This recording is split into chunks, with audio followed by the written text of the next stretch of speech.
just overlook me. Yeah, if things don't pan out, keep it cooking. You're not a fan, but you keep on looking. Look, don't be concerned with what people saying. Be concerned when they don't care to say it. Funny how people will act like they know you, but they don't even got a clue what they're saying. Yeehaw, soldiers! It's your boy, the Anime Sage, coming at you with another video. And this is What If Deku and Todoroki Switch Places Part 2.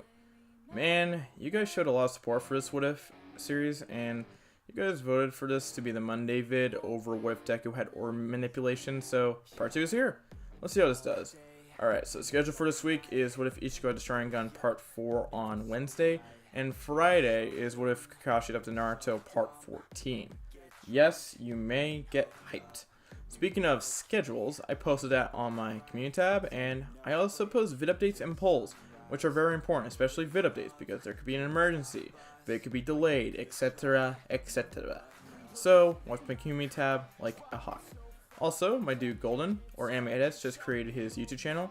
He has made a lot of edits for his channel, including the Kakashi Naruto and the Deku and Todoroki edits for both of those series, so I highly suggest you check him out. Give him some feedback, stuff like that. Link to his channel will be in the description.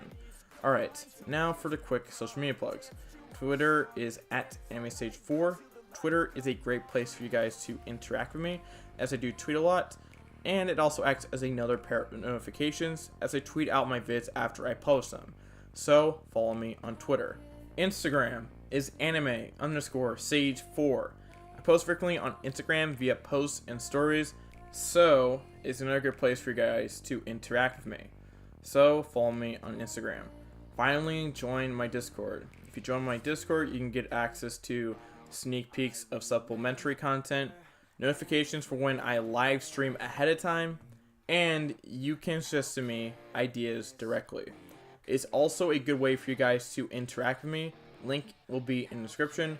Join my Discord. Time for half the usual checklist. If you haven't seen part 1, link is in the description. With all that out of the way, let's get right into the story. Alright, so we're now at the UA entrance exam. Deku now starts heading towards the UA entrance building, you know what I'm saying? If anyone has any questions of how he can afford to go to UA, well, either Endeavor's like, I'll pay for your school to go away, or All Might helps my boy Deku out a little bit. I'm going the latter because it increases the father-son relationship I'm developing with Deku and All Might.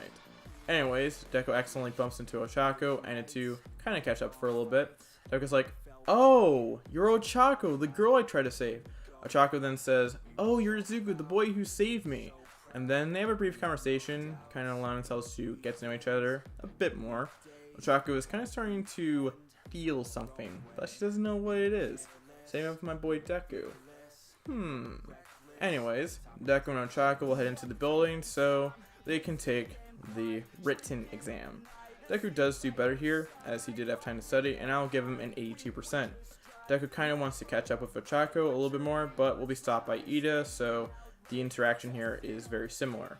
Although Deku, who is a bit colder in this What If, actually stands up for himself and says, I'll show you how strong I am in the practical exam.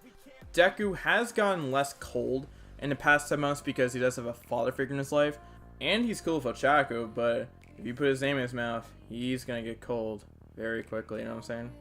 Alright, now, time for the actual practical exam. Deku, since he has full counting in this What If, he's able to get a decent amount of villain points, 69. Yeah, that number is on purpose.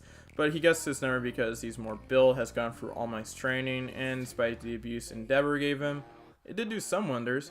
Now, Deku does see the 0-point robot, and it would be smart to get away from it if he didn't see Ochako stuck in the rubble. Deku's like, here we go again, and gets to work on a 0-pointer. Deku gets Ochako out of the rubble, comments, we got to stop being like this, takes Ochako to a safe area, and then it's like, time to smash this robot. Deku unleashes a Detroit Smash, seeing not a lot of other options against this robot because it's so massive. Deku then destroys the robot with a more controlled Detroit Smash, which will flatten the robot. And then Deku's about to fall, and then Ochako catches him. And Ochako's like, I guess we were almost even. And Deku's like, I guess we are. Deku in this version has sustained less damage to his arm, unlike his Ken self, because he has more control over his quirk. He has sustained some damage to his arm, but it's not like it's fully broken or anything, so that's a positive. Deku will be able to continue the exam, and Ochako then stops him before he goes and is like, thank you, blushing.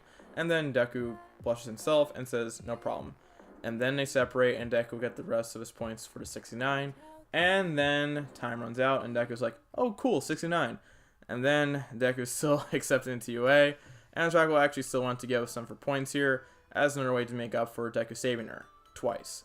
And of course, All Might will be the one to congratulate him. And it kind of creates a wholesome moment for Deku, as he's not really had a father or father figure who would congratulate him like that. His siblings sees him for being quirkless and might not want anything to do with him because Endeavor is making their lives harder because of Deku. Endeavor is, well, Endeavor, and Ray Todoroki is in the asylum. Overall, Deku has not really had a fun childhood in this story, so hearing validation like that in this story is kind of incredible for Deku. By the way, in terms of rescue points, I'm going to say between 45 and 60 depending on how much they believe he was risking his life, quote unquote. And then Deku just cries in a very cool moment, you know what I'm saying? And we can now move on to the quirk apprehension test. Deku heads to UA, meets Ida again, and Ida will apologize for his words in the entrance exam, and Deku's like, alright, you good. Deku then meets Ochako again, and they both kind of get into a conversation, and Deku mentions Ochako wanting to give her points, and Deku kind of thanks her, and Ochako's like, wait, you saw that? And she kind of blushes again. Yay, we have a developing love story.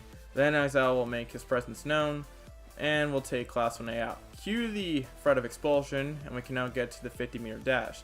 Deku is able to beat Ida by 0.02 seconds at a whopping 3.02 versus Ida's 3.04.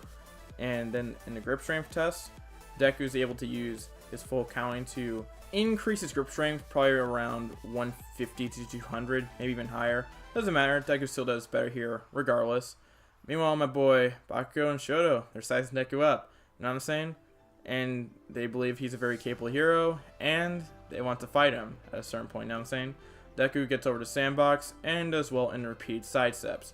We can now move on to the ball toss, in which Deku gets a nice 712 meters. And he does that via his fingers, as that's the first thing he'll think of in order to get the ball out of his hands, and he'll sustain less damage compared to his original canon counterpart. When Ochako gets her infinity, Deku congratulates her, and then she blushes. Chemistry is developing here, folks, and it is beautiful. Final free test, Deku does very well, and the final results put Deku in first, while Momo and everybody else get put down a spot. Mineta would be expelled here, but I'm being nice here and keep him, as Aizawa would see something in him, I guess.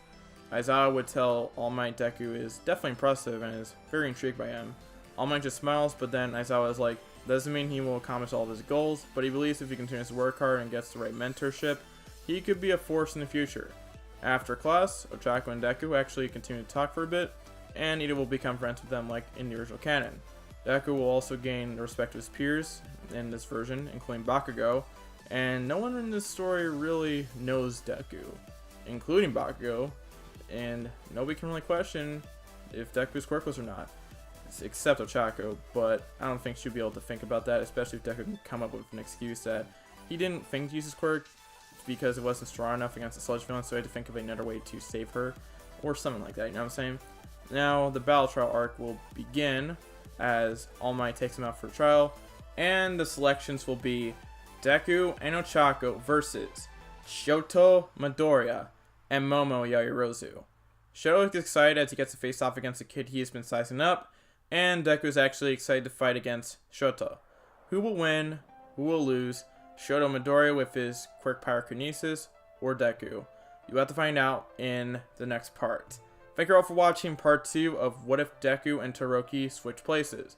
This part was fun to write, and I cannot wait to see how this matchup will go. It's going to be pretty entertaining, you know what I'm saying? Anyways, remember, Wednesday and Friday, What If Ichigo to Sharingan and What If Kakashi up to Naruto, they're going to be dropping on those days respectively, so get hyped, friendly reminder right there. Watch my community tab like a hawk, and check out Anime Edits or Golden, another friendly reminder right there. And finally, follow me on Twitter, Instagram, and join my Discord. That is all I have to say. Make sure to like, comment, subscribe, turn notifications, and share the video. This has been your boy, the Anime Sage, sign out. Peace.